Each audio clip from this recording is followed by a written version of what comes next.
All right, let's dive right in. Today, we're breaking down a subject's mystical vector.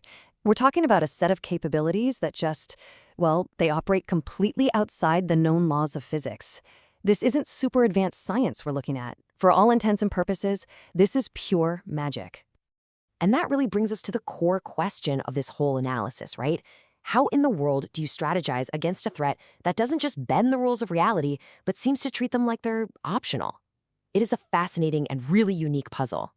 To really get a handle on a rule breaker, first you have to understand the rules. And maybe more importantly, you have to understand the beings who live by them, the ones who enforce them. These guys are our models for conventional, understandable power. So here we have the two big models for high-level threats. On one side, you've got Vrildox, this creature of pure mind who wants to solve the universe like it's one big equation. On the other side, the blood son of Apocalypse, basically a perfectly programmed tank, the absolute peak of physical power and rigid biological order. One is mind, the other is body. But here's the key. They are both fundamentally rigid and predictable systems. In this quote from Vrildox, man, it says it all.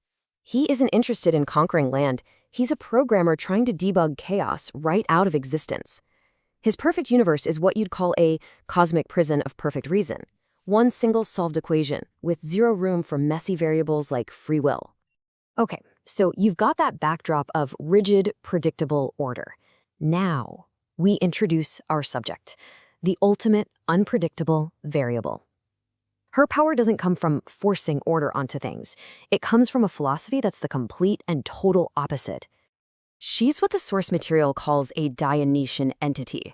And this is so crucial. While someone like Vrildox sees chaos as a bug, a flaw in the system that needs to be patched, she channels it. She literally draws her power from the universe's messiness, its contradictions, its absurdity.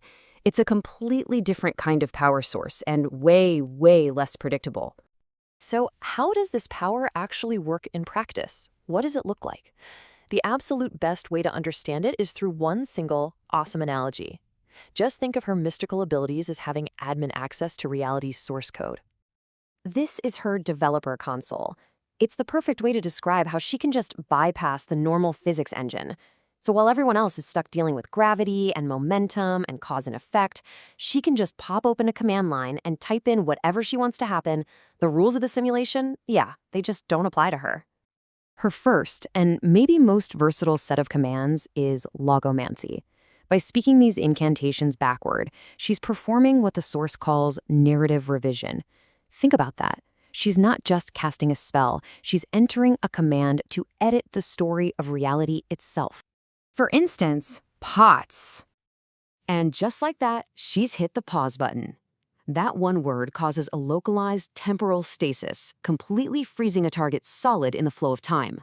All the laws of physics are just suspended. It's an absolute denial of action. Or, for a more direct approach, EDOPX. Yeah, this is basically her delete function. It just causes a target to spontaneously explode. There's no projectile to track, no energy beam to dodge. The command is entered and the target is just removed. It's devastatingly effective. And her command library is just incredibly versatile. Renroot can send an attack right back where it came from, or just make a weapon crumble into dust. Drillish creates a metaphysical shield. We're not talking about a firewall blocking data. This thing is blocking the very concept of an attack. It is the ultimate access denied command, giving her this perfect balance of offense and defense. All right, on to her second major command set, Shadowmancy. And this isn't just about controlling darkness. It's about using it as a personal transportation network.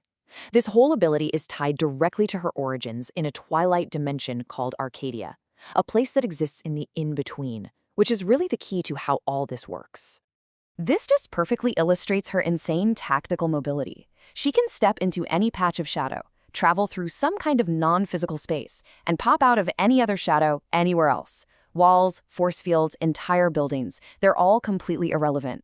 Physical barriers mean absolutely nothing to someone who can just step around them. So, what does this all mean from a strategic perspective?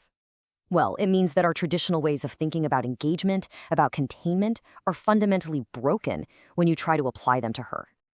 I mean, just look at this comparison. Vril Dox uses absolute logic to try and perfect the system, to build that cosmic prison. But Vampirella? She uses narrative revision to just override the system. One is playing to win the game by mastering the rules. The other one is cheating by rewriting the code. And here's the bottom line, folks. You cannot build a cage for someone who can step out of it through her own shadow. You can't predict the actions of someone who can pause time or delete targets with a word. Your standard playbook, it's completely obsolete. So to bring this all home, what's our final conclusion here? We're not just dealing with an unconventional threat. We're dealing with something way, way more fundamental. A player who remembers that our reality is just a simulation. This quote right here is the heart of the matter. It's the whole ballgame. The reason she is so unpredictable, so uncontainable, is that she isn't playing the game like everybody else. She's the player who found the cheat codes, the one with direct access to the developer console. And that, well, that leaves us with one final, pretty unsettling question. Her ability to rewrite the story of our current reality is already a paradigm-shifting threat. But what happens when a being who remembers every single reality the universe itself tried to delete decides to start using them?